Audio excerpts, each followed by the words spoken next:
कि सतगुरु स्वामी दीन बंधु के अब सदा झुकइबे। चाचा टेबल दुकान में टेबल दुकान का आवाज खुला।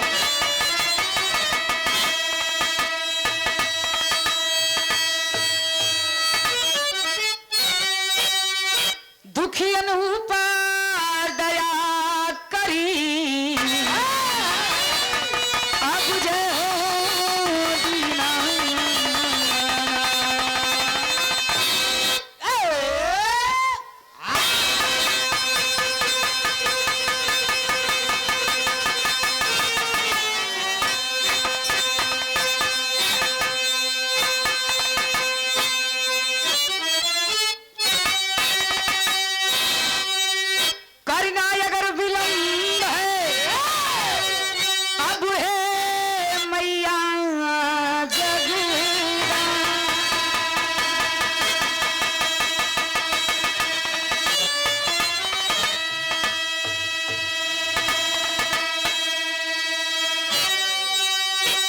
तब तक आए समारिए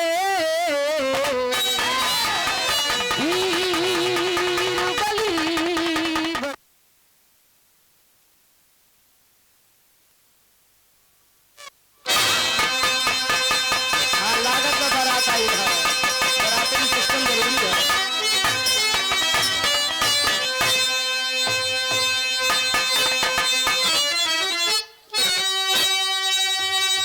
शारदे सरस्वती श्वेत पद्मासनी तेरे हाथों में भक्तों का पानी है।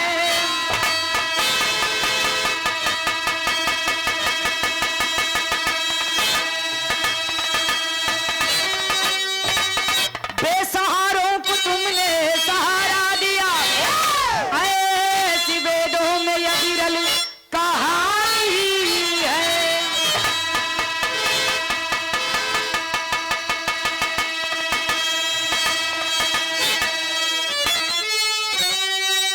आज तरुणी भंवर बीच उलझी हुई पार कर दे ये मौसम तूफानी है।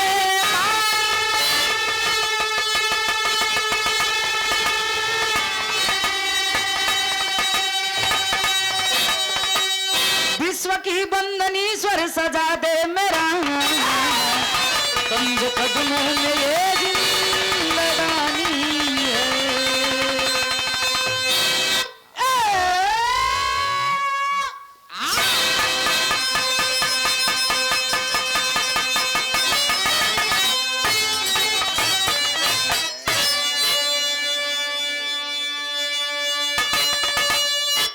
वाह ठीक हो ठीक ले लो भैया।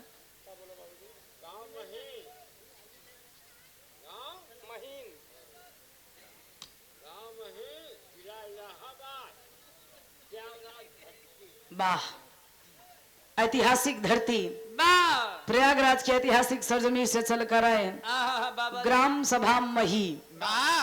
मेरे गार्जियन की तरफ से बहुत बहुत प्रणाम हो।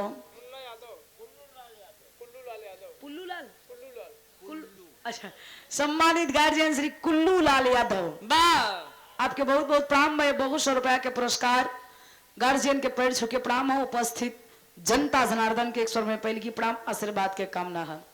अच्छा ये इतना जने खड़ा हुआ आप लोग तुरंत ही भागे वाला है कहा?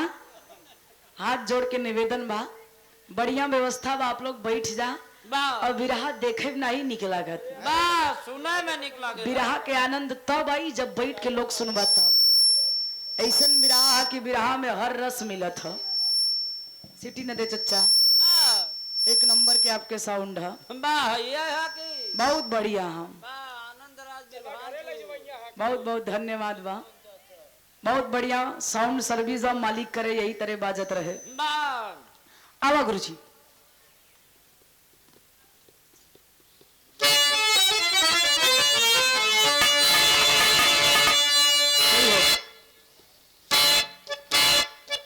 जय हो जय हो।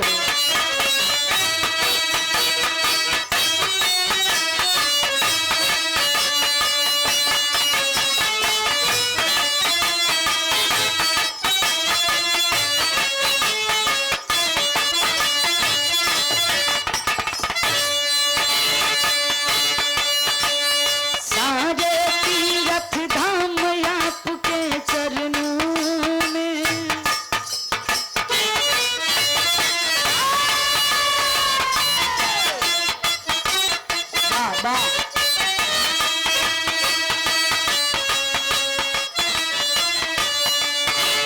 सारे तीर्थ धाम आपके चरणों में हे गुरुदेव प्रणाम आपके चरणों में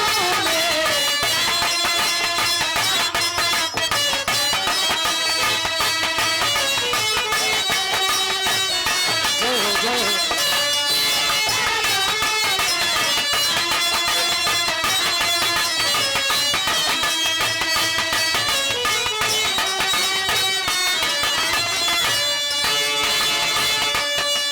हृदय समा गौरी लक्ष्मी कंठ शारदा माता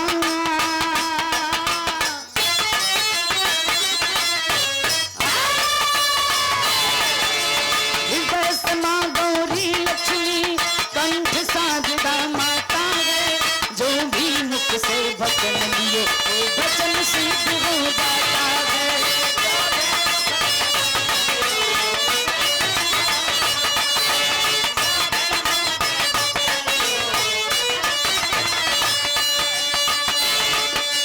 हे गुरु ब्रह्मा हे गुरु विष्णु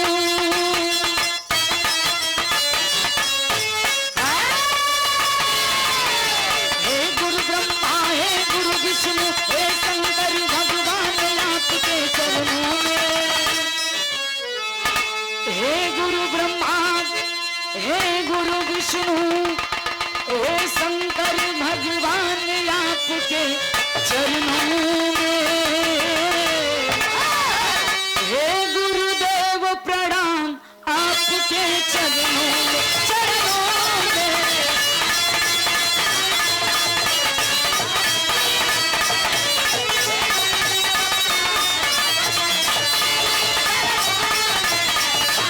जय हो जय हो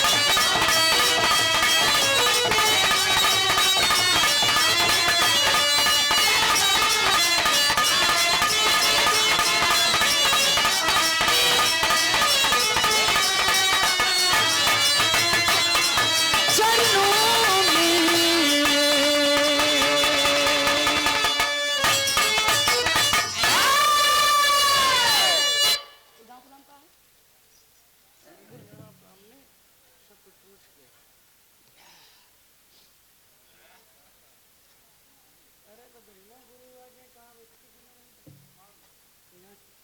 नहीं बाद में एक साथ आ जाए गुरुजी तब अच्छा लगे हाँ मलो ने गुरुदेव और आपो आ जाए तब ठीक है नहीं ठीक नहीं बा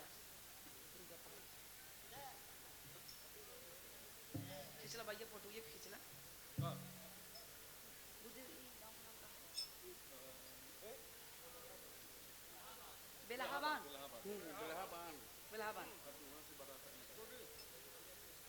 ये हमारे घर से गुरुजी आप खातिर हैं चलो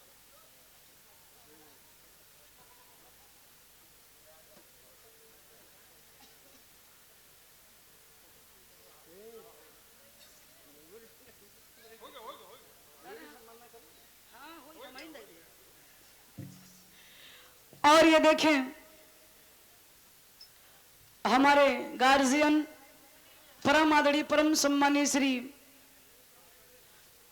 सूर्यभान कवि जी वाह जिक्र महान कृपा बा वाह वाह वाह आज ही मंच मिलल बा आप लोगन के दर्शन दीदार भइल वाह आपके द्वारा सुंदर पुष्पहार और एक प्यारा सा अंग वस्त्र और ये शानदार 501 रुपए का आशीर्वाद और हमारे हृदय के गार्जियन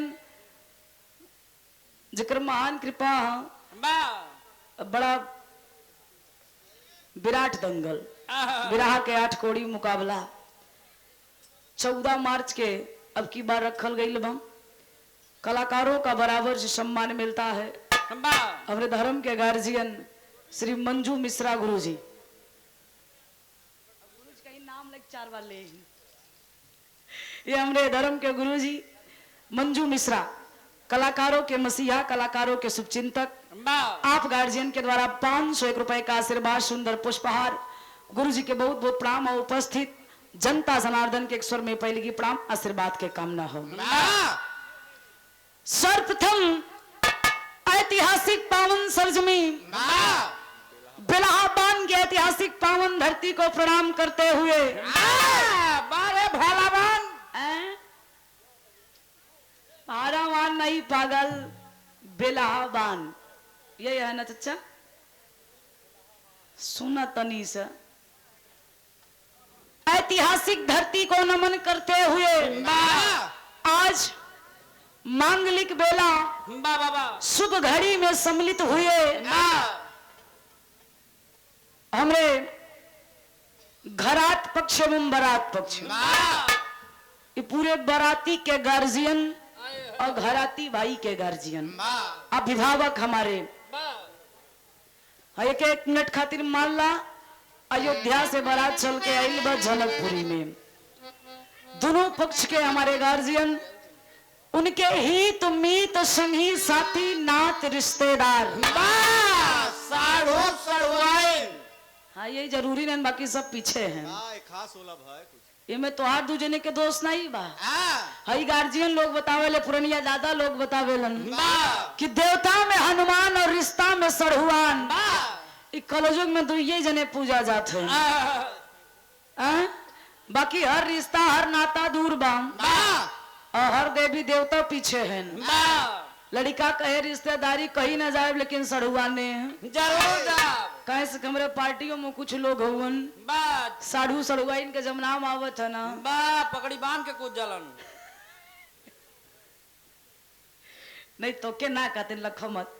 ए भैया बा वैसे ही बतावल गई ला, कलाकार कोई बड़ा नहीं होता है, कलाकार कोई महान नहीं होता है, ये आप ही लोग का देन है, कलाकार को कलाकार बना देते हैं। ऐसे उपस्थित इस धरती पे बिरहा के श्रोता सम्राट भैया बाबू चाचा दादा, देश के भावी कर्णधार नौजवान भाई एवं नन्हे मुन्ने बच्चे, इस मंच के माध्यम से माइक्रो ध्वनि के माध्यम से जहां तक मेरी आवाज आती है, मैं बिरहा लोकगीत गायिका ज्योति यादव पट्टी प्रतापगढ़ की ऐतिहासिक पावन धरती से। झूठे यादव अब हम झूठ का बोले हैं, पट्टी प्रतापगढ़ ना रह गए तब का रह गई बा, अब जौनपुर हो गए वो ये पागल हो। वैसे हमनी सौभाग्यशाली है, हम लोगन के दू घर मिलत है, तो तू दू घर ली पेलू लिपित नहीं मूर्ख इंसान तारीत है। बा यहाँ लड़की से दुई घर दुई कुल तरत है, तीन भाई वो कौन कौन बस ससुराल एक घर एक सड़हुआन भाई और एक कौन ये अपन घर अच्छा ससुराल सड़हुआन। देखिए मेरे कक्का के तजुर्बा बोलत बा। अच्छा इंसान अपन बीती बात बतावत है, ये कहा तन लड़की से दुई घर लड़का से तीन घर, अपन घर ससुराल और सड़हुआन। सड़हुआन कैसे तरियत भैया बात तोहर मौसियन भाई।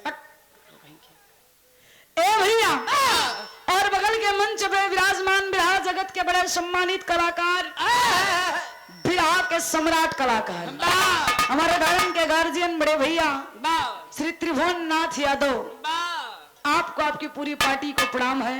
आकाश भैया आप के बार बार प्रणाम बा। और हमरे यूट्यूबर भाई हमरे और धर्म के गार्जियन बिरहा जगत के असली श्रोता सम्राट, चाहे बिहार हो चाहे यूपी, दोनों जने जलवा कायम बा। हाँ दोनों जगह कर जलवा कायम बा। हमरे धर्म के बड़े भैया दरोगा यादव गीता नगर की धरती से चलकर आए, आपके भी बहुत बहुत प्रणाम हो।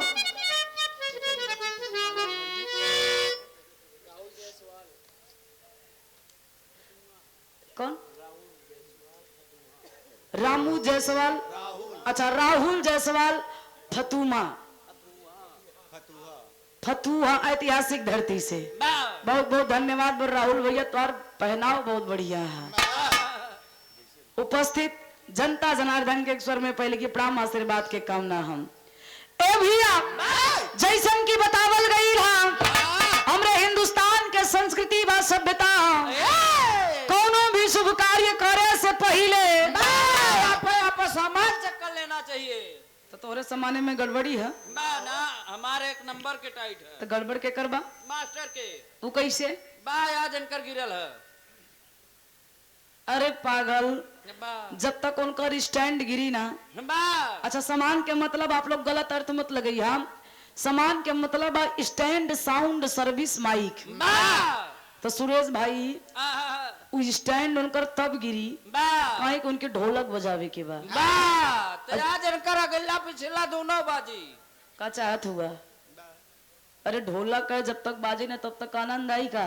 बजावे भाई हाँ? ए भैया, हम बताइला, चाहे गवैया हो, चाहे बजवैया हो, चाहे पढ़वैया हो, चाहे लिखवैया हो, बा चाहे चरवैया हो ई बहादुर इंसान है। ई गलत कबो नहीं बोलतन, बस इनका लहजा तनी से समझे के फेर रही लोगन के। इनके कहे के मतलब बा चढ़वैया मतलब खास कर ड्राइवर भाई लोग। स्टेयरिंग पकड़े से पहले बा माई दुर्गा भगवती के मनावेलन। हे माई, बा हे देवी, बा ए माई तू के बोलत हुआ? बा दुर्गे माइक हो।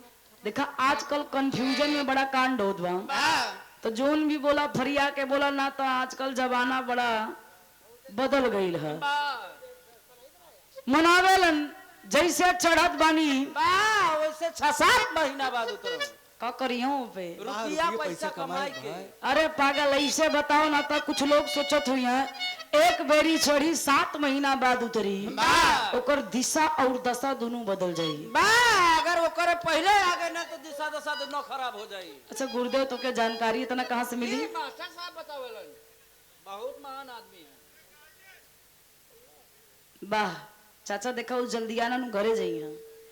ए भैया, बोलेरो तैयार है।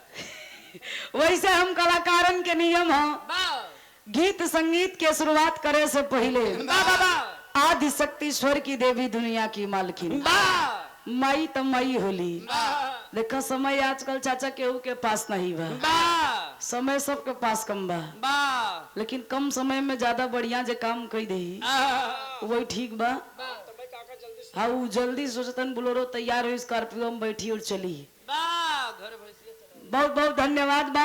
बा मात्र 2 मिनट खातिर इन मतारी के याद कर लिहल जाए, बा बा बा जौने माई के कृपा से ये मंच मिलल बा, आप लोगन के दर्शन दीदार करे के अवसर मिलल। कैसे भैया लय बना के आई?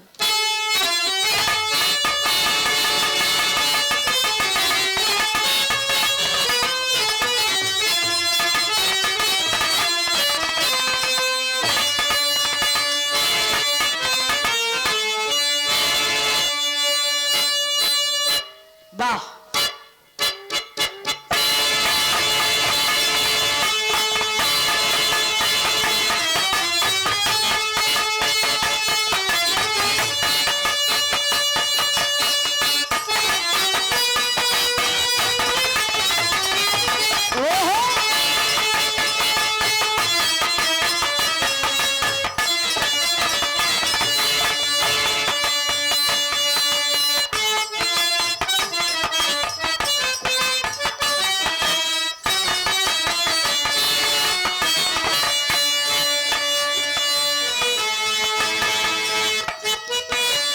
बस बस इशारा ही काफी है। वंदना से पहले एक लाइन तरज है। कोनो दुल्हन अपने परदेसी पिया के याद करे, कॉलेज की बियाह कैला, गौना लैला, और गौना लिया के हमके घरे में बैठा के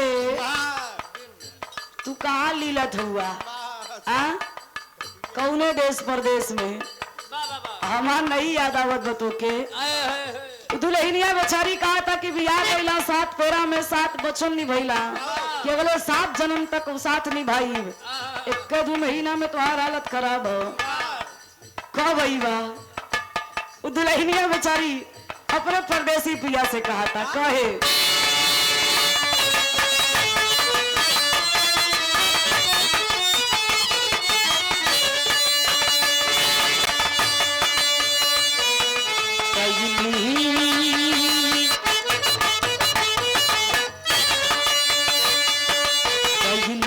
भरोसा तो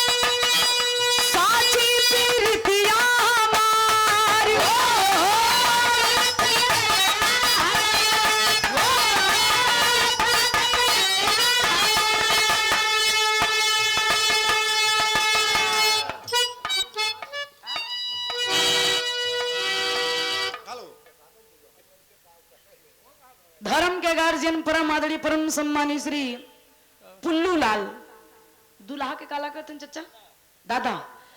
आज के बाद साधु ले राजा के दादाजी आपे हुआ। वाह भगवान करें।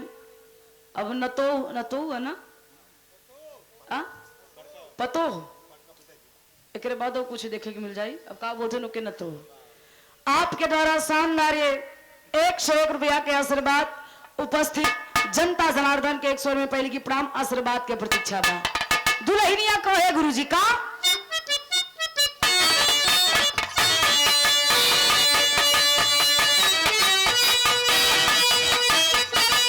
जियो जियो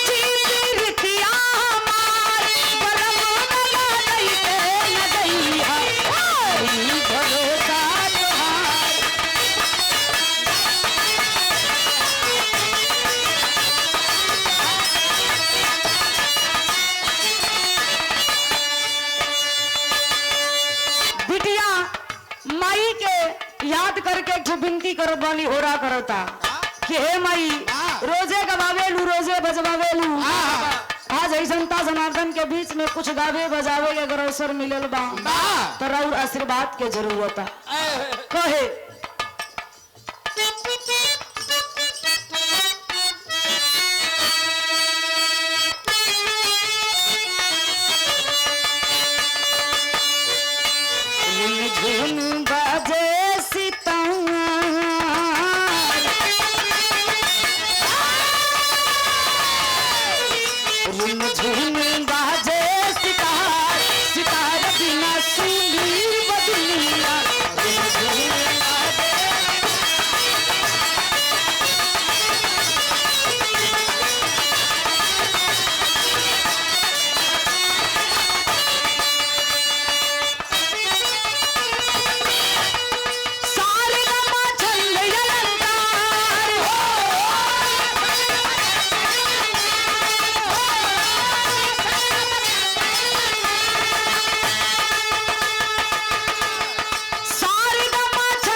लेकिन बिटिया मातारी से याद एक लाइन विनती करता जौने माई के कृपा से ई मंच मिलल बा एक नाम मिलल बा एक पहचान मिलल हो।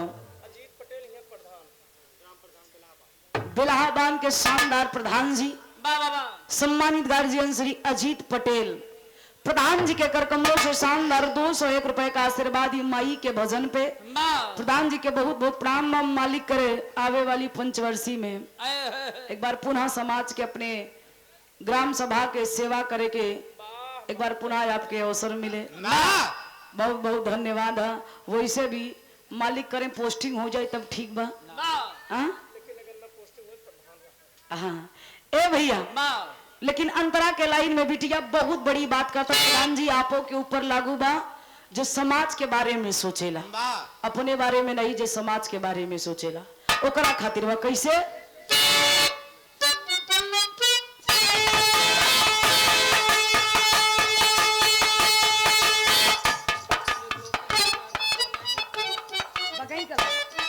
सम्मानित गार्जियन श्री त्रिलोकीनाथ यादव बगई कला की ऐतिहासिक पावन धरती से आपके द्वारा 51 रुपए का आशीर्वाद गार्जियन के बहुत बहुत प्रणाम हो उपस्थित जनता जनार्दन के 100 में पहले की प्रणाम आशीर्वाद के प्रतीक्षा बा। हाईलाइन लोग सुनिहा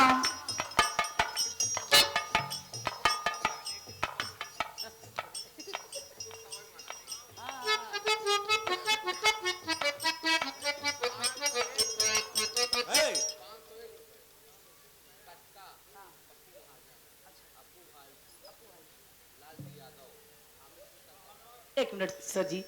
कटका की ऐतिहासिक पावन धरती से चलकर आए सम्मानित गार्जियन पप्पू महाजन, अप्पू भाई और नमो बताओ लालजी, लालजी आप तीनों गार्जियन के द्वारा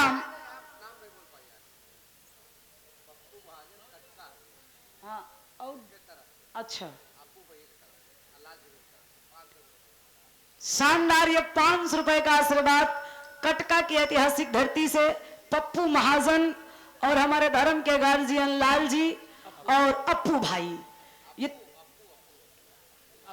अच्छा अप्पू गार्जियन तीनों जन कार्यक्रम हमारे गार्जियन हुए आपके द्वारा ये शानदार ये 501 रुपया के आशीर्वाद उपस्थित जनता जनार्दन के स्वर में पहले की प्राप्त आशीर्वाद के कामना बा। मालिक करे ब्रह्मा विष्णु महेश तीनों जने के जोड़ी सलामत रहे।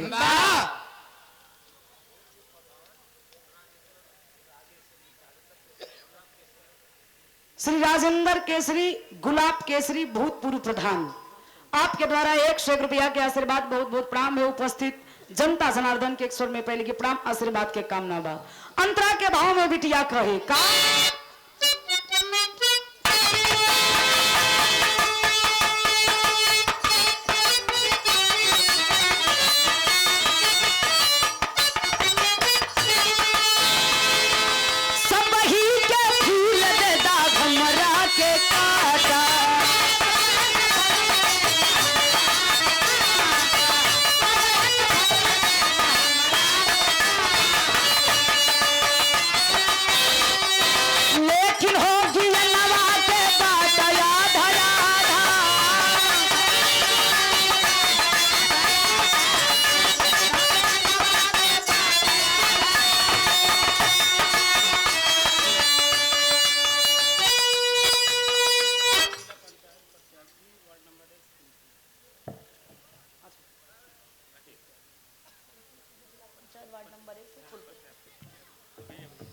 और हमारे धर्म के गार्जियन श्री राकेश यादव जिला पंचायत के शानदार प्रत्याशी वार्ड नंबर 1 से फूलपुर की ऐतिहासिक धरती से हमारे गार्जियन के द्वारा यह शानदार 500 रुपए का आशीर्वाद सुंदर पुष्पहार आपके बहुत बहुत प्रणाम। मालिक से ही कामना बा कि आपके मनोकामना पूर्ण हो और विजय के ताज आपके सर पे अपने माथे पे बंधे जनता जनार्दन के आशीर्वाद मिले।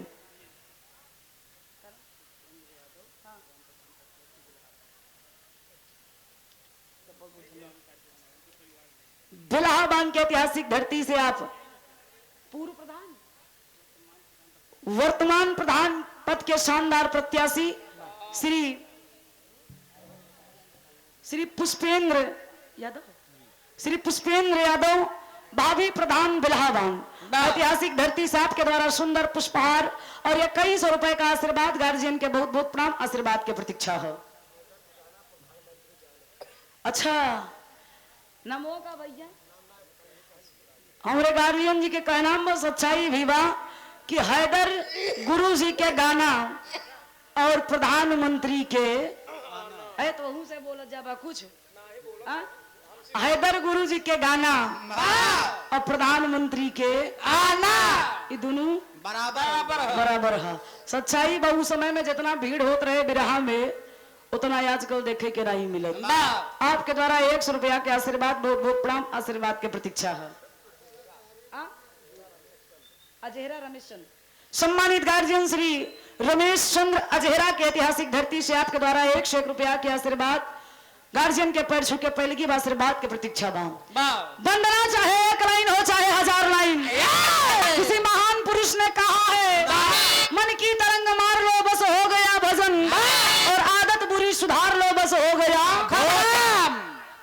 वंदना के आखिरी और अंतिम लाइन में खानदान के परिचय में कहना है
झुन बाजे सितारा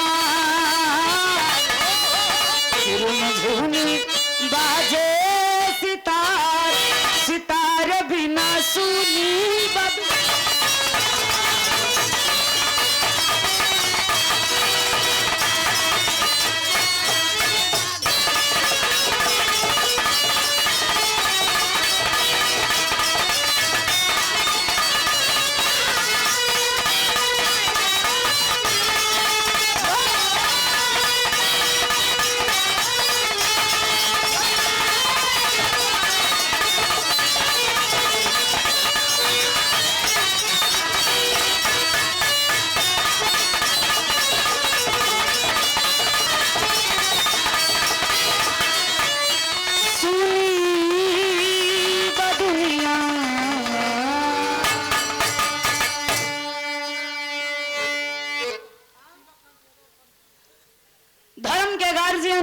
श्री शिवकांत यादव और शाम को पूरा ऐतिहासिक धरती से शिवकांत भैया की तरफ से शानदार 101 रुपए का आशीर्वाद गार्जियन के पैर छू के पहले की आशीर्वाद के प्रतीक्षा बान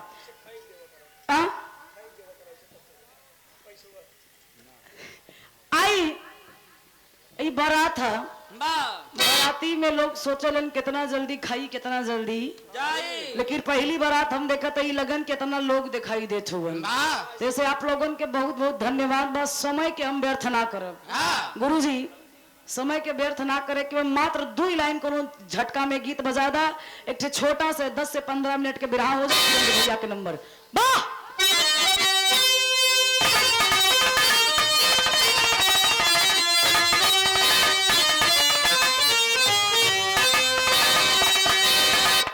जियो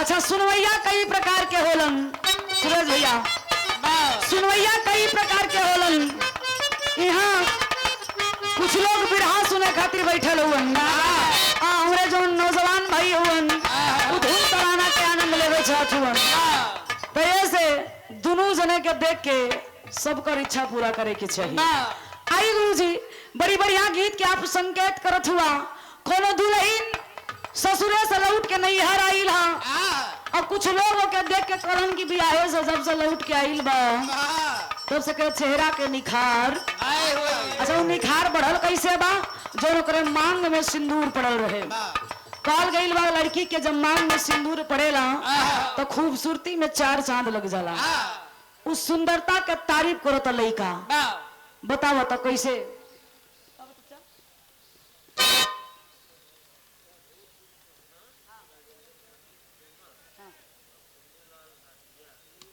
श्री पुन्नू लाल भारतीय और राजेंद्र भारतीय भूतपूर्व प्रधान फतौना के ऐतिहासिक धरती से श्री बच्चा लाल सोनकर बस शानदार 100 रुपया के आशीर्वाद गार्जियन के बहुत बहुत प्रणाम उपस्थित जनता जनार्दन के प्रणाम कहे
अच्छा वाह ये पहली बार हम देखत है।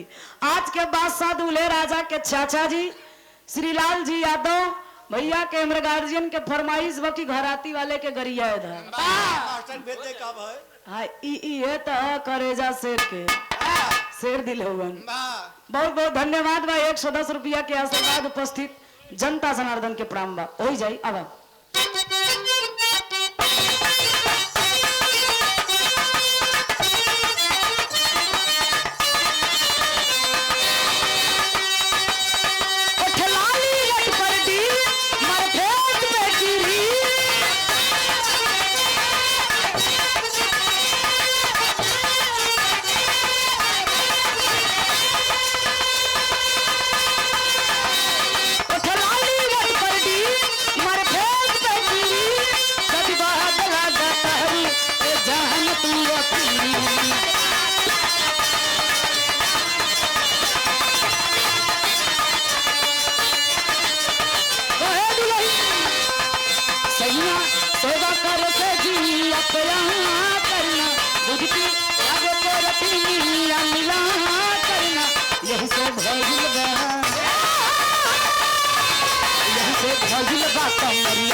कुल्लू दादा गुलाब केसरी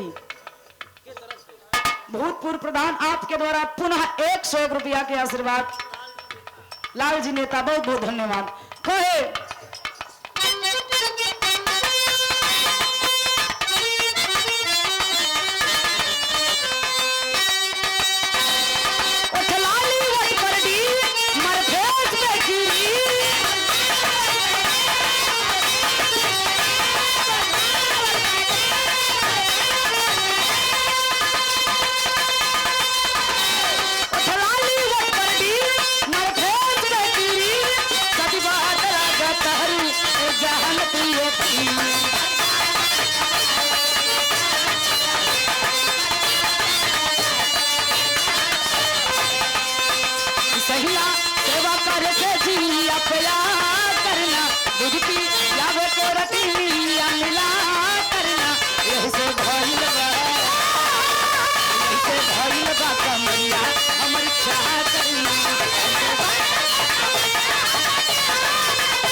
वाह।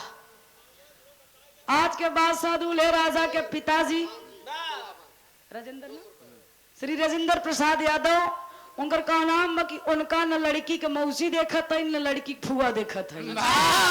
अब हमके जाए पड़े भीतर। शानदार 151 रुपया के आशीर्वाद टेंशन दिला सब देखी है। जब मड़ई में बैठी है सब देखी है। बिलाहबान के ऐतिहासिक धरती के आप शानदार प्रधान जी श्री अजीत पटेल आपके द्वारा पुनः यह दूसरी बार 201 रुपए देकर सम्मान किया गया। प्रधान जी के बहुत बहुत प्रणाम है। उपस्थित जनता जनार्दन के प्रणाम।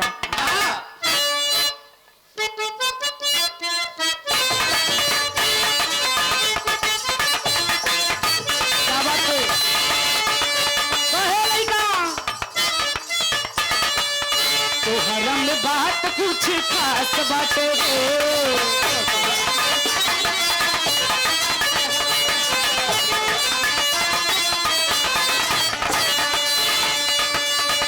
नया भी की झकास बाटे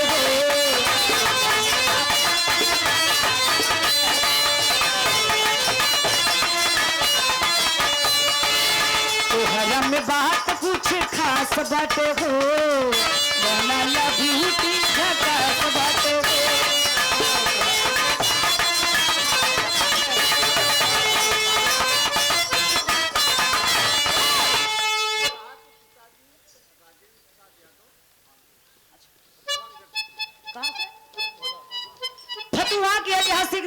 से बारात चलकर आई है और इस बारात के मलिकार हम सब के गार्जियन आज के राजा दशरथ की जिन्हें उपाधि मिली है श्री राजेंद्र प्रसाद यादव, आज के बादशाह दूल्हे राजा के पिताजी। आप महानुभाव की तरफ से सम्मान किया गया, शानदार 501 रुपए का आशीर्वाद। गार्जियन के बहुत बहुत प्रणाम बा और माता रानी से ही कामना रही कि आज के बढ़ने वाली जोड़ी अगले 7 जन्म तक ऐसे ही बरकरार रहे। जैसे गंगा जमुना में पानी वैसे दुल्हा और दुल्हन के जिंदगानी। आई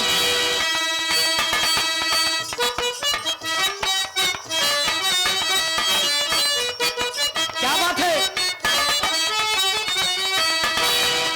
तो हरम बात कुछ खास बातों को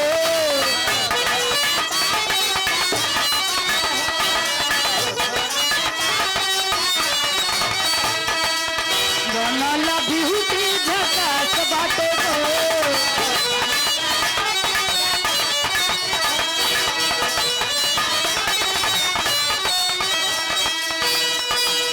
नया बड़ी कन्या नया मजवरिया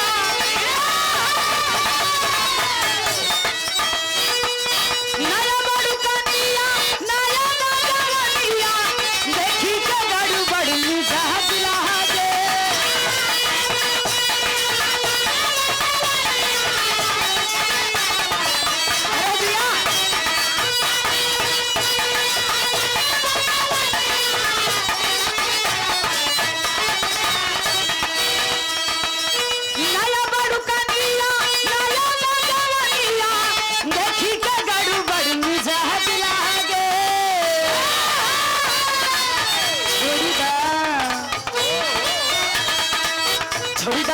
राजा रंग बाज हमरा लाज लागे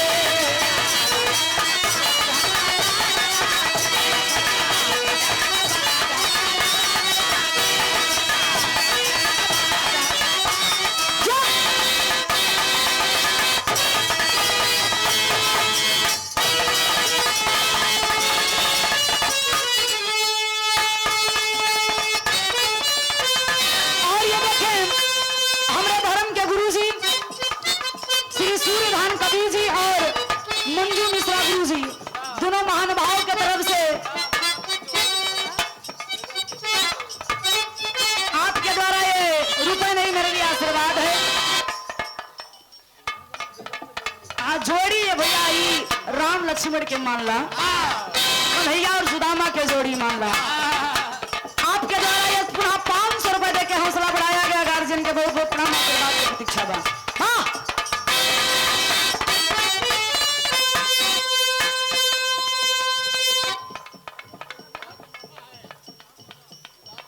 अच्छा, आज के बाद दूल्हे राजा के मामा जी श्री राजेंद्र प्रसाद यादव, पापा को वही नाम मामा को वही नाम, जोड़ी सही बा, गजब राशि बा, शानदार 101 रुपया के आशीर्वाद, बहुत बहुत प्रणाम, आशीर्वाद के प्रतीक्षा।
शाम का पूरा ऐतिहासिक धरती से भैया के तरफ से 101 रुपए का पुरस्कार, भैया के बहुत बहुत प्रणाम, आशीर्वाद के प्रतीक्षा हो। आज के बाद दूल्हे राजा के नाना जी श्री सिमई पहलवान यादव, सही है ना, आप गार्जियन के द्वारा शानदार 101 रुपए का आशीर्वाद, पैर छू के प्रणाम हो, आशीर्वाद के प्रतीक्षा बा।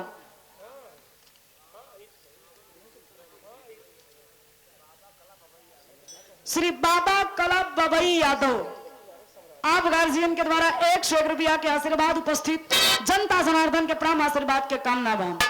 जितना टाइम में हम लोग गीत गाई उतने टाइम में ही एक छोटा सा विवाह के प्रसंग हो जाए, कैसे कि लोकगीत गावे में समय लगी और ये लोग जब चल जाएंगे दूसरे राउंड तक तब बिरहा गाँव में आनंद नहीं। कम समय में एक छोटा सा प्रसंग विवाह के ध्यान में रखते हुए, उपलक्ष्य को ध्यान में रखते हुए, आइए गुरु जी स्वर देखिए।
शिवाकांत यादव और शान कपूरा, ऐतिहासिक धरती से आप महानुभाव की तरफ से पुनः 101 रुपए का आशीर्वाद भैया के प्रणाम हो। आज के बाद साधु ले राजा के चाचा जी, नमो भैया भुला गए, एक बार पुनः बोल दिया, श्री लाल जी यादव, आप गार्जियन के द्वारा 51 रुपया के पुरस्कार आशीर्वाद के प्रतीक्षा बा। तनी गौर करिए, लोग 4 लाइन भूमिका में कवि जी बड़ी ऊंची बात लिखते हैं। का लिखलन भैया?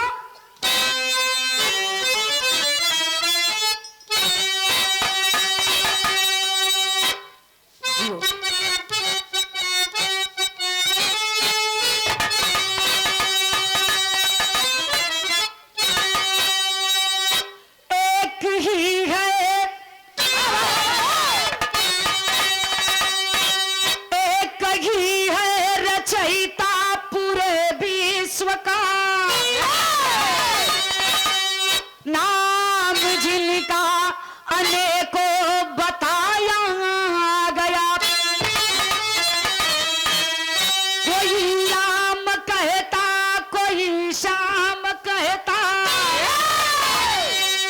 कहीं रूप नरसिंह दिखाया गया।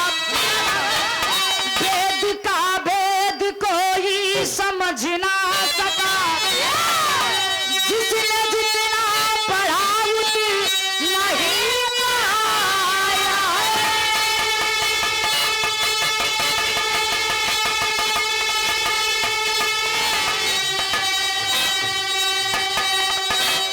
सत्य सतयुग की ऐसी कहानी कहूँ, कभी गया की कलम से सजाया गया है।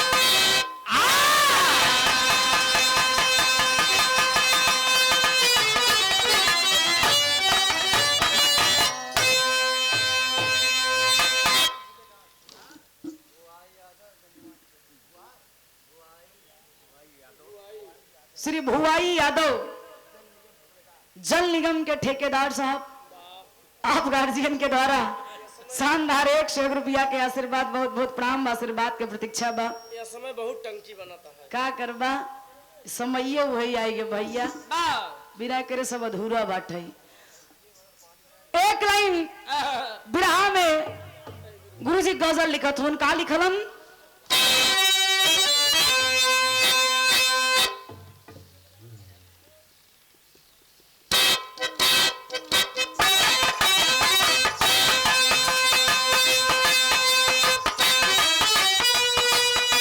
सही हो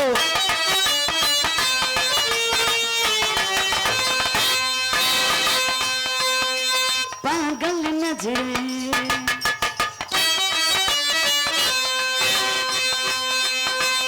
नजरे पागल पागल नजरे दिल दीवाना लगता है दीवाना लगता है पागल नजरे दिल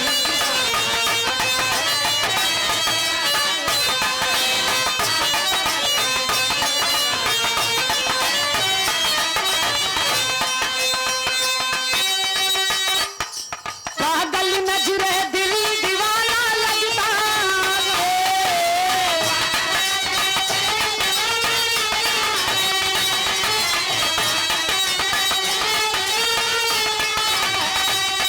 अरे पागल नजरे दिल दीवाना लगता है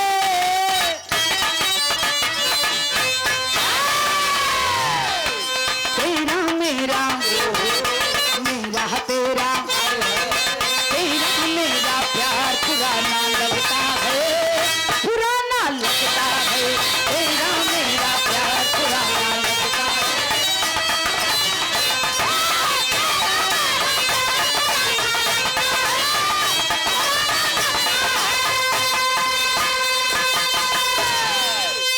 तेरा मेरा प्यार पुराना लगता है पागल नजरे दिल दीवाना लगता है इस भाव को समझते हुए हमारे गार्जियन श्री संजय यादव कहां से चंदोआ चंदोआ की ऐतिहासिक धरती से चंदोहा अच्छा चंदोहा की ऐतिहासिक धरती से आपके द्वारा पुनः 101 रुपया के आशीर्वाद भैया नाम ले मगर गलती हो जाए और ये पुनः हमारे दोनों गार्जियन सूर्यभान कवि जी आदरणीय मंजू मिश्रा गुरु जी मेरे दोनों गार्जियन के तरफ से रुपया के कोनो मोल नहीं बा अनमोल है हजारों हजार रुपया के आशीर्वाद गुरु जी के बहुत बहुत प्रणाम बा उपस्थित जनता जनार्दन के एक स्वर में पहले की प्रणाम आशीर्वाद के कामना है लेकिन भाव में गुरु जी ने कहा उनका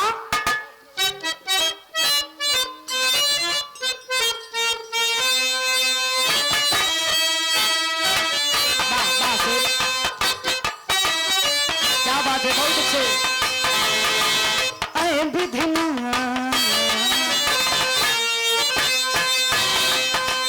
विधिना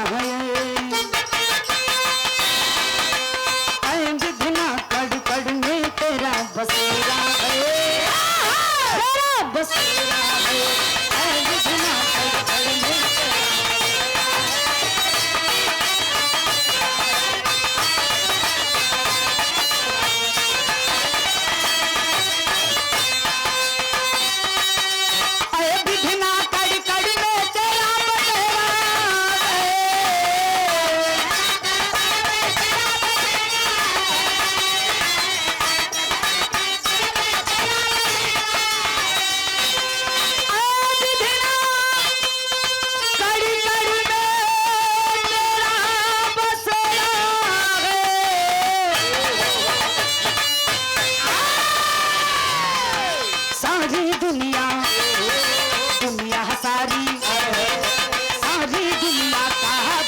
सपेरा है बड़ा सपेरा है सारी दुनिया का तू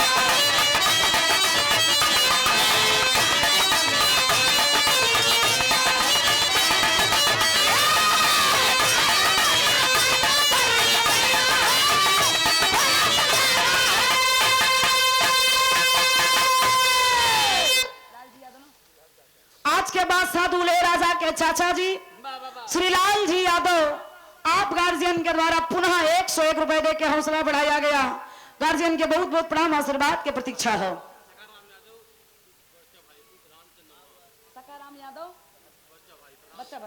श्री सकाराम यादव उर्फ बच्चा भाई पूर्व प्रधान अच्छा कहां से चंदोहा के ऐतिहासिक धरती के वर्तमान प्रधान जी आप गार्जियन के द्वारा प्रधान जी के द्वारा शानदार 101 रुपया के आशीर्वाद प्रधान जी के बहुत बहुत प्रणाम हो उपस्थित जनता जनार्दन के स्वर में पहले की प्रणाम आशीर्वाद के कामना और हमारे आदरणीय गुरु जी श्री नंदलाल मास्टर साहब चंदोहा की ऐतिहासिक धरती से गुरु जी के द्वारा ये 101 रुपया के आशीर्वाद पैर छू के पहलगी हो आशीर्वाद के प्रतीक्षा बा कहानी के इजाजत से शुरुआत में नज़म में कहना है गुरु जी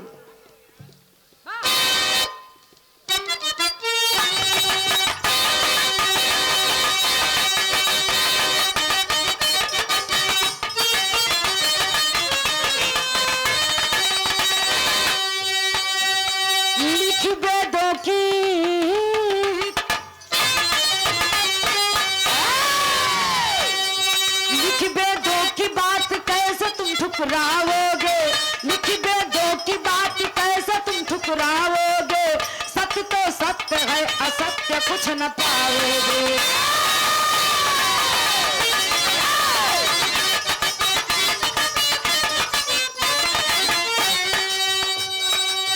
गरुड़ पुराण की कथा को मैं सुनाती हूँ, गरुड़ पुराण की कथा को मैं सुनाती हूँ, चारों युग की हकीकत मैं बताती हूँ।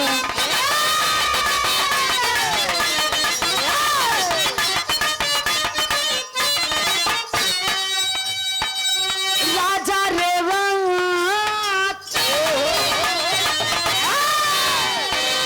राजा रेवत जो सतयुग में महान रहे, राजा रेवत जो सतयुग में महान रहे, बेटी रेवती से अपने वो परेशान रहे।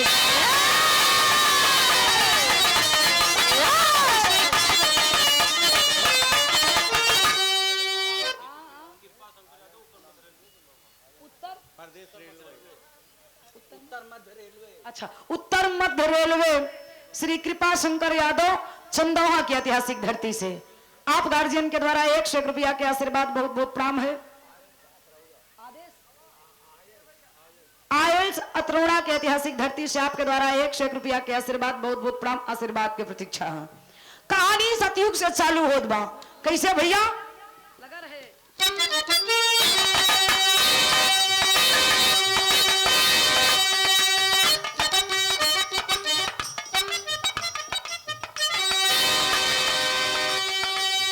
शुरू था नाच गाना, शुरू था नाच गाना, रेवती जी परेशान हुए, शुरू था नाच गाना, रेवती जी परेशान हुए, गजब का ब्रह्मलोक देखते हैरान हुए।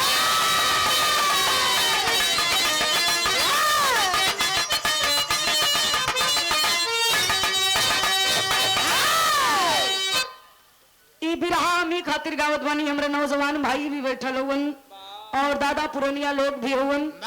ई दोनों जने के हिसाब से बिरहा है। कहानी गरुड़ पुराण, कल्कि पुराण, विष्णु पुराण में मिली। एक कहानी चालू कहां से होता है? सतयुग से। सतयुग के राजा जेका नाम राजा रेवत बतावल गई। राजा रेवत के बड़ी ही खूबसूरत बिटिया, जौने बिटिया के नाम ज्योति है। पागल है तो क्या हमारे नाम लौकत और केहू के नाम नहीं? है ना वहाँ। अच्छा, राजा रेवत के बिटिया के नाम रेवती बतावल गई। रेवती है, रेवती, कान खोल के सुन ले। रेवती बड़ी ही खूबसूरत गुणवान, धीरे धीरे सयान भइल। राजा के खबर नहीं थे कि हमार बिटिया सयान हो गई।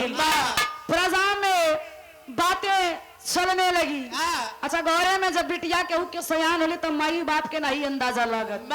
माता पिता को लगता है कि हमारी बेटी, हमारा बेटा अभी बच्चा है, अभी बालक है, ना समझ है।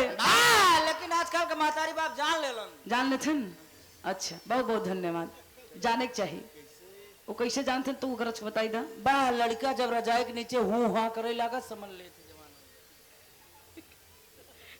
बित्तो भरवाई लड़की आजकल हूँ हाँ करत है ना करते हैं। हाँ?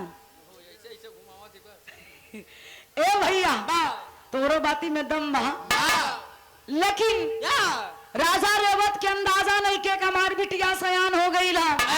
लेकिन प्रजा में बात उठे लगी। धीरे धीरे बतिया राजा के कान में पड़ल। राजा चिंता में पड़ गई, लड़की लोग कहा सोचत हुई यहाँ जे अपने बिटिया के घर ना बसा पावत बा, प्रजा के कैसे देखी। राजा पर खोजे लगलन, बर नहीं खे मिलल। विचार आइल कि ब्रह्मा जी के पास चल के पूछल जाई कि हमारे बिटिया के भाग में विवाह लिखले हुआ कि नहीं। राजा रेवत बाबूजी बिटिया रेवती के लिया के ब्रह्मलोक पहुंचत हुवन। ब्रह्मलोक गइलन तो नाच गाना शुरू बा। ब्रह्मा जी एकदम मस्त, कलन बिचवा में अगर रंग में भंग डाल दे तो गड़बड़ा जाई। कोना पाई के बैठल हुवन तो होत का बा। श्री इंद्रपाल यादव चंदौहा के ऐतिहासिक धरती से आपके द्वारा 101 रुपया के आशीर्वाद बहुत बहुत प्रणाम। हमारे धर्म के बड़े भैया श्री शिवम यादव औसान का पूरा ऐतिहासिक धरती से नामो जाना पहचाना लागत बा, गंगो जाना पहचाना लागत बा। ये हमरे शिवम भैया के तरफ से तीसरी चौथी बार शानदार 200 रुपए का आशीर्वाद। भैयन के बहुत बहुत प्रणाम बा। धरती के सत सत नमन बा। कलाकारों का बड़ा वहां पे सम्मान हुआ करता है।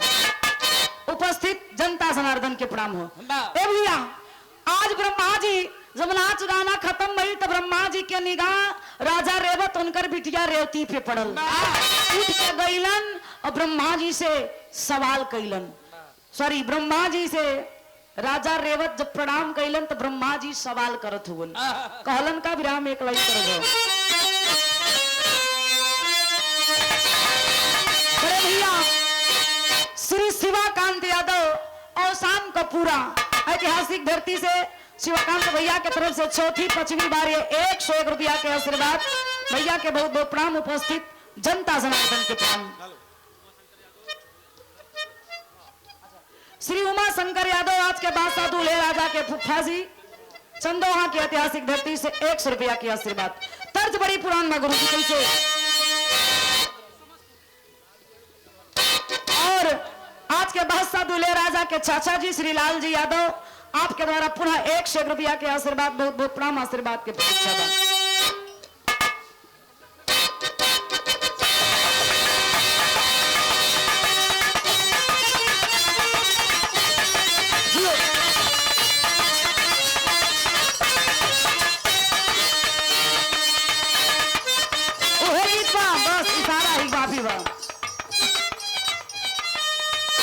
कलकत्ता के बेटी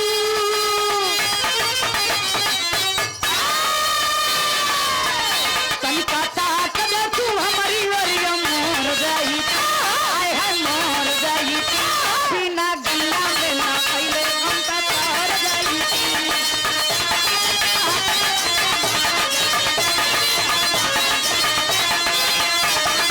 जियो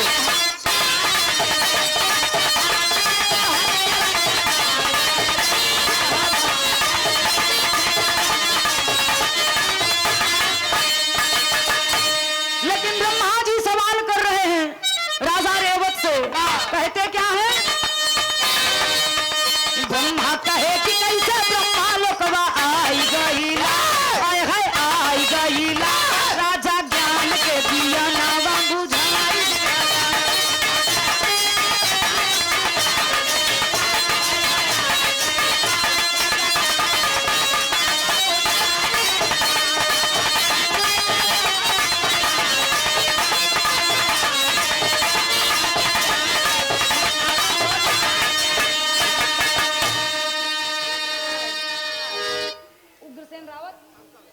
शंकरगढ़ की ऐतिहासिक धरती से श्री उग्रसेन रावत आप गार्जियन के द्वारा 101 रुपया के आशीर्वाद। बहुत बहुत प्रणाम।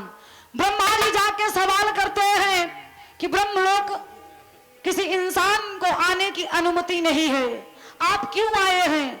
आप मृतलोक के राजा हैं तो राजभार अपना संभालिए, हमारे ब्रह्मलोक में आने का क्या उद्देश्य है? ब्रह्मा जी की बात सुन के बाबूजी राजा रेवत हाथ जोड़ के याचक की भांति विनती कैलन। कैसे?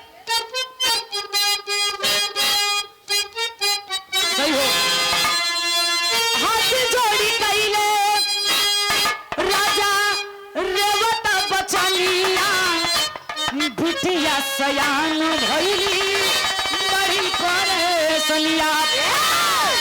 कॉलन की प्रभु हम आके यहाँ नादानी कैले है, लेकिन हाथ जोड़ के आपसे माफी मांगत बनी। हमरे संग में जौन लड़की आई हमारी बिटिया है, बड़ा ढूंढनी लेकिन एकरा योग्य वर ना मिलल बा। हम का करी?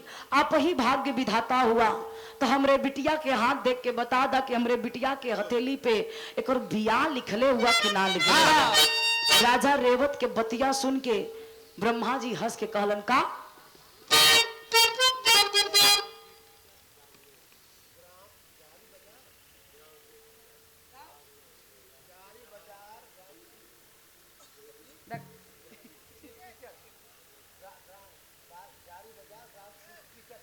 ग्राम सी टिकट जारी बाजार बगले के तरफ से। बागले की तरफ से।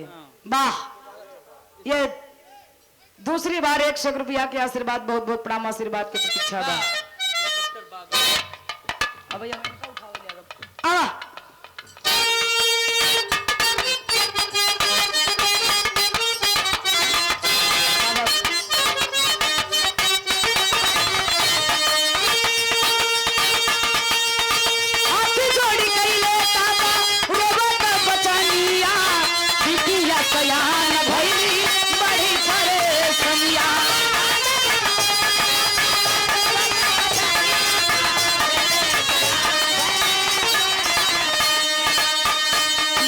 गाना में समैया कुल गवाई दिहला, हो गवाई दिहला, राजा विधि के विधान कुल भुलाई गईले।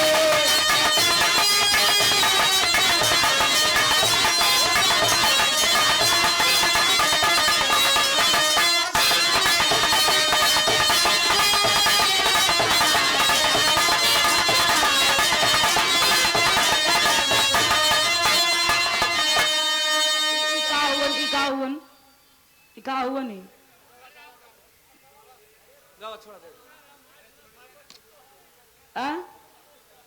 ई का करौले हो बिराह? अच्छा, बिराह कैसे गा जाता तो आपे बता दा।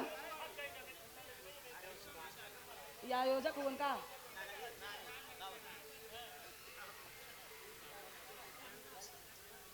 ऐसे न आदमी हो थे। बाबा यादव पुष्पेंद्र तो छोड़ के चुत्ती चढ़ी है ने। ग्राम प्रधान प्रत्याशी बिलाहबाम श्री पुष्पेंद्र यादव, बाबा यादव, आपके द्वारा 100 रुपया के आशीर्वाद, बहुत बहुत प्रणाम भाई। जब तक ऐसा लोग ना रहे तब तक महफिल के शोभा नहीं बढ़त। ये लोग महफिल के शोभा बढ़ावले, बहुत बहुत धन्यवाद। जैसे लड़का खूबसूरत होकर जब तक करीबा टीका ना लगावा, सु खूबसूरती फैले रहा तो ऐसे जान ला। बहुत बहुत धन्यवाद। ए भैया यार, ब्रह्मा जी से पूछे तुमन तो ब्रह्मा जी हंस के बतौलन कि तोरे बिटिया के बियाहे में भाग्य में बियाह तो लिखल बा, लेकिन यहाँ आके तू बहुत बड़ी गलती कैला। जब से ब्रह्मलोक आइल हुआ समय गंवा देले हुआ। ब्रह्मा जी बतावत हूँ विराम में स्वर्गीय राम दोस्ताद के तरज लगल। बड़े भैया श्री शिवम यादव और शाम का पूरा ऐतिहासिक धरती से भैया के तरफ से सम्मान किया गया। शानदार 100 रुपया के आशीर्वाद, गार्जियन के बहुत बहुत प्रणाम, उपस्थित जनता जनार्दन के प्रणाम बा। ओहे तरजा गुरु जी।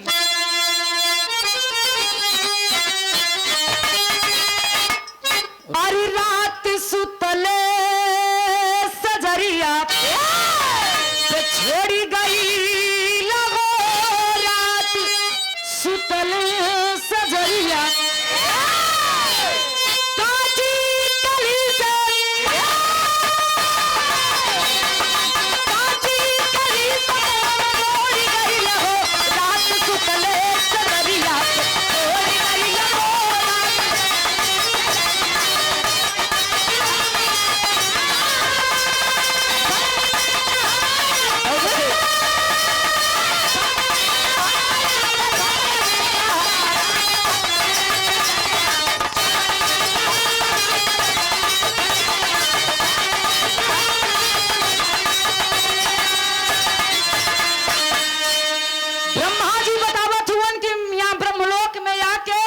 समय बड़ा नष्ट कर देला। कितना समय गवौला, सुना हमार बात।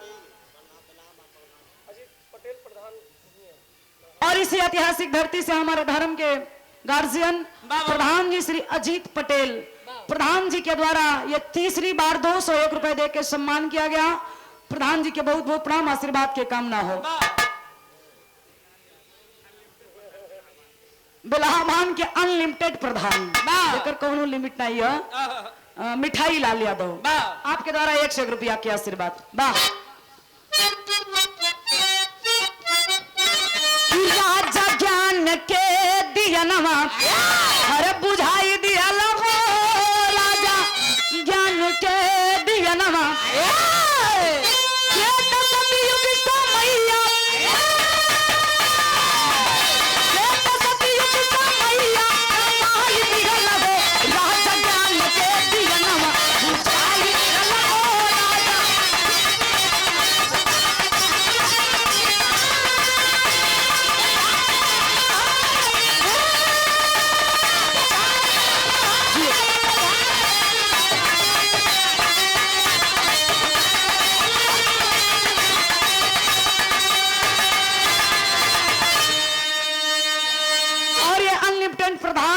श्री मिठाई लाल यादव, पुनः 101 रुपया के आशीर्वाद, बहुत बहुत प्रणाम।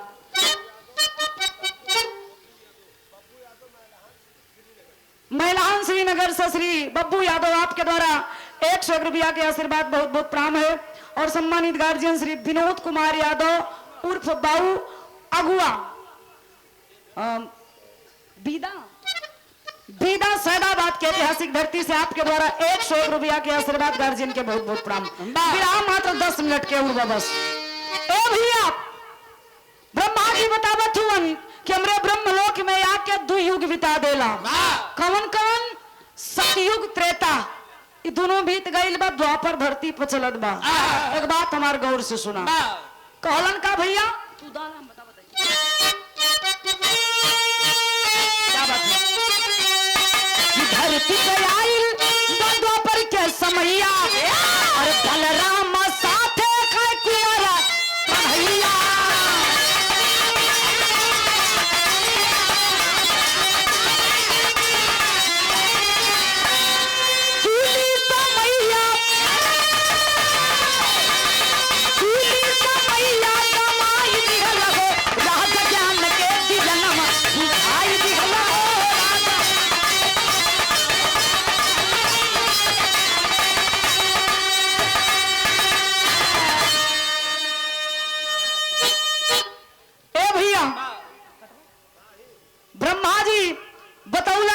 धरती पे द्वापर युग चलत बा।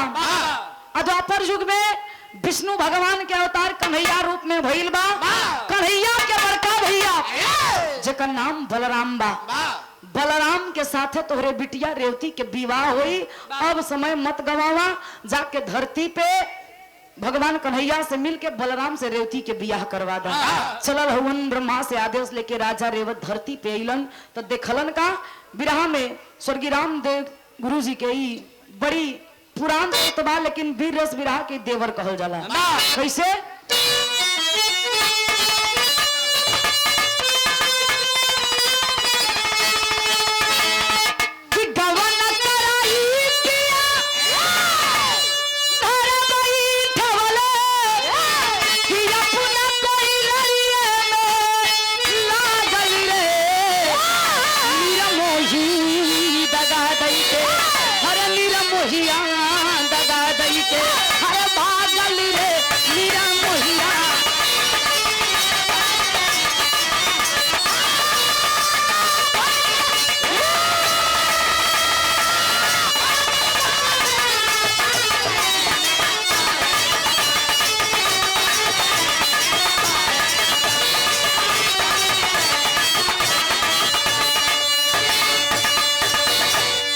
लेकिन ब्रह्मा जी के आदेश से जब धरती पे तो देखलन का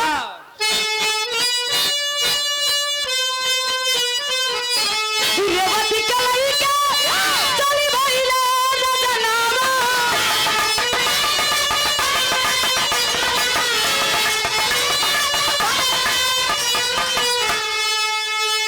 गइले धरतिया पे आई हो, देखे चहुवरी नजर के माई हो, देखे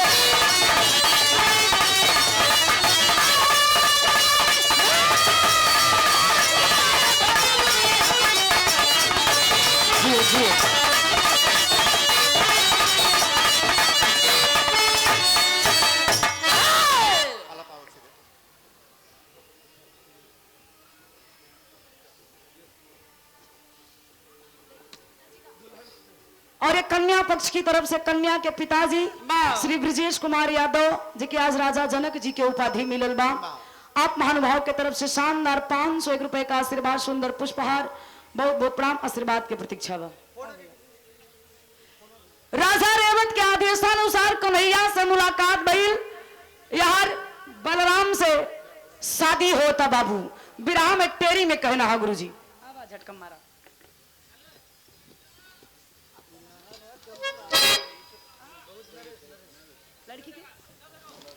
कन्या पक्ष की तरफ से हमारे नरेश गार्जियन की तरफ से बहुत बहुत प्रणाम, सुंदर पुष्पहार,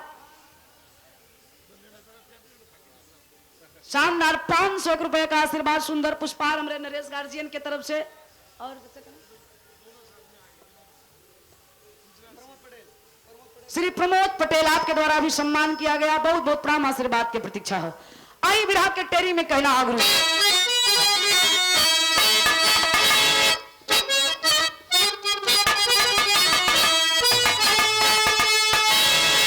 अरे भंवरिया घूमे दाऊ सथवा, अरे भंवरिया घूमे दाऊ,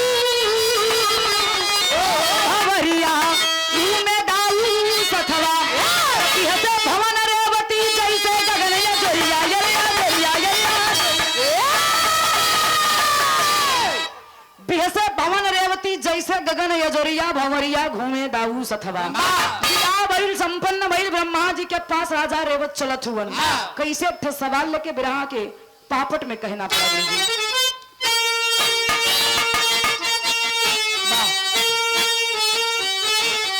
अरे ब्रह्मलोक गइले करत गुण गनवा राजा रेवत हो, अरे ब्रह्मलोक गइले करत गुण गनवा राजा रेवत हो, दया वही नाही दिलवा में शरणवा राजा रेवत हो।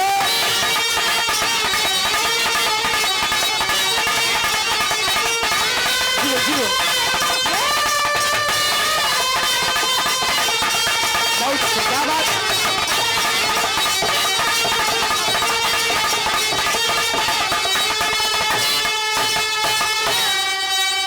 ब्रह्मा जी से राजा पूछे भेद हमें बतावा हो, अब कितना युग के चारों युगवा, अब साफ साफ बतलावा। ब्रह्मा जी के पास राजा रेवत हाथ जोड़ के कहते हैं कि हम आपके ब्रह्मलोक में आए, कुछ क्षण में ही दो युग बीत गया, चारों युगा के कितना उम्र बा हमके साफ साफ बता दा। ब्रह्मा जी हंस के बताओ तो पूरे बिरहा के निचोड़ी है। चारों युग के उम्र और चारों युग में मनुष्यन की उम्र ब्रह्मा जी आल्हा के भाव में बतावत हूँ। कैसे?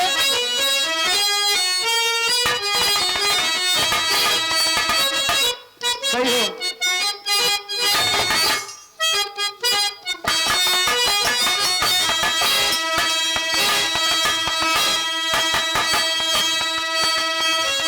मधुरी बचौलिया में बोले ब्रह्म ज्ञानिया ये भैया,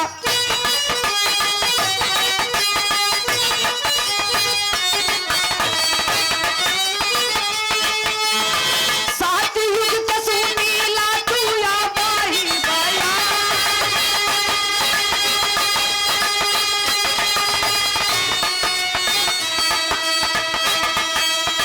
17 लाख याहुरिया खाई गदरवाया राजा,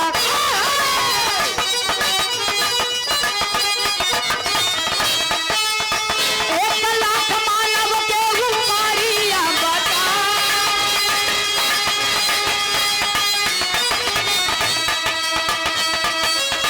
12 लाख 96 बा एक गई मरिया भैया,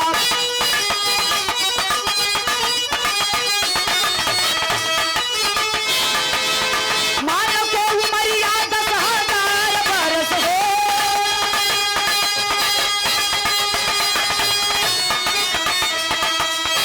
8,64,000 बाबर के उमरिया ये पंचो,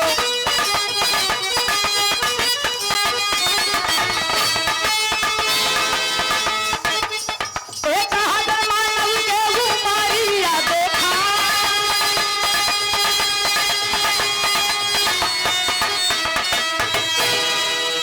ब्रह्मा जी बतावत हुन सतयुग के उम्र 17,28,000 और सतयुग में मनुष्य के उम्र 1 लाख बरिस बतौलन। आइल नंबर त्रेता के उम्र बतावल गई 12,96,000 त्रेता के उम्र। त्रेता में जिए वाले मनुष्य के उम्र 10,000 बरिस बतावल गई। द्वापर के उम्र बतावल गई 8,64,000 द्वापर के उम्र रहल, और द्वापर में मनुष्यन के उम्र 1,000 बरिस बतावल गई। ब्रह्मा जी कहनी हो नहीं, अंतिम और आखिरी चरण जेके कलयुग कहल जाला। कलयुग के चौथा युग जो होई कलयुग के उम्र 4,32,000 होई, और कलयुग में मनुष्य के उम्र मिनिमम 100 बरिस ब्रह्मा जी के अनुसार। और एक बात और बतौलन कि कलयुग के अंतिम और आखिरी चरण में मनुष्य के उम्र धीरे धीरे घटत जाई। चौथे चरण के कलयुग में जोन कलयुग चलत है, चौथे चरण में मनुष्य के उम्र 15 बरस बतावल गई। अब सोचा 15 बरस में कुल करेगी 15 बरस मनुष्य के उम्र और लंबाई 12.5 इंच। दादा पुरनिया लोग कहावत कहलन कि आवे तो बेटवा समय चना में लग्गी लगई बा। कलयुग के आखिरी चरण में देखे के मिली। ब्रह्मा जी एक बात बतौलन का विरह के अंतिम और आखिरी लाइन में कहना पड़ा।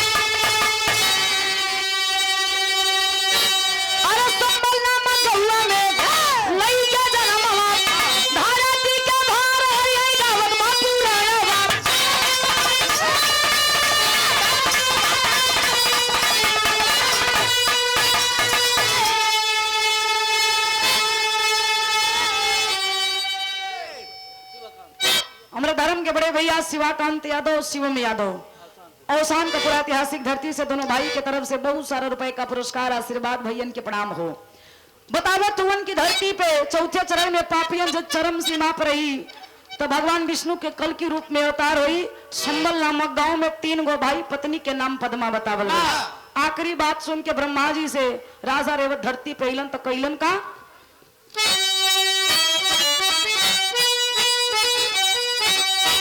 बतिया ब्रह्मा जी के सुन के राजा रेवती चली भाई।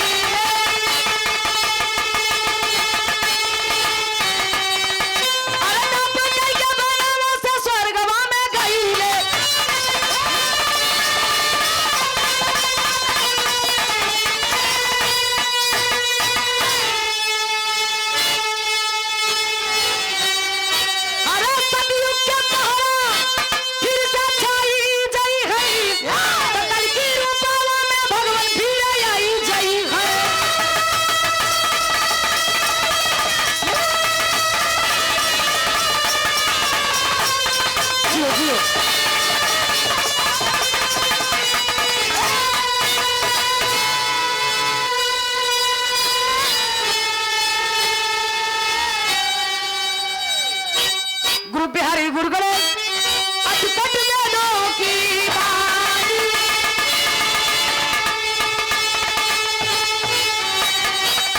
अरे विजय प्यारे लाल की अखियां शारद महारानी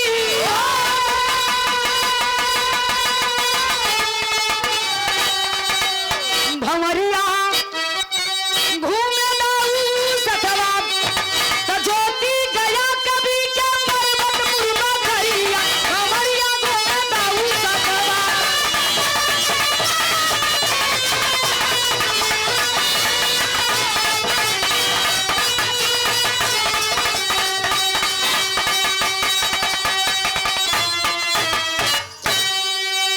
बहुत बहुत धन्यवाद।